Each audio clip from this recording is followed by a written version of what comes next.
দাদু ফ্ল্যাটটা বুক করে নিয়েছি। আর নতুন চাকরি মাইনেতে টুকটুক করে ইএমআইটাও শোধ হয়ে যাবে। আশীর্বাদ করো দাদু।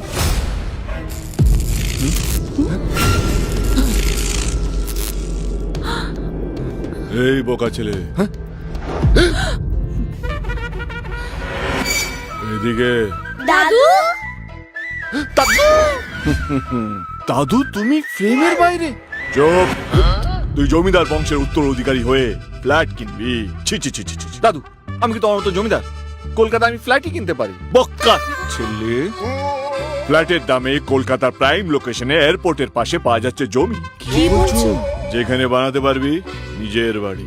নিজের বাড়ি? ফ্ল্যাটের নিচে পায়ের তলায় কি থাকে? অন্য লোকের বেডরুম। আর নিজের বাড়িতে নিজের জমি। ফ্ল্যাটের মাথার ওপর কি থাকে? প্রতিবেশীর মেঝে। আর নিজের বাড়িতে নিজের ছাদ। অন্যের মেজে নয়, নিজের ছাদ বানাও, নিজের জমির মালিক হও। কলকাতা এয়ারপোর্টে একদম কমন বন্ডের দিকে নোভেস্টা গ্রুপের dream project unicorn arrow city. 75 বিঘে জমির উপর গড়ে ওঠা একটা প্রিমিয়াম প্রজেক্ট। NH-12 থেকে মাত্র 1.5 কিলোমিটার দূর।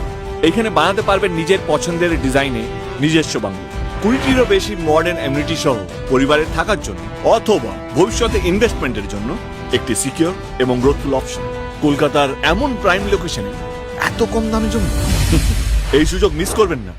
আমিও তো জমির কথা বলেছিলাম, তখন তো শোনোনি। আর দাদু বললো মেনে নিলে।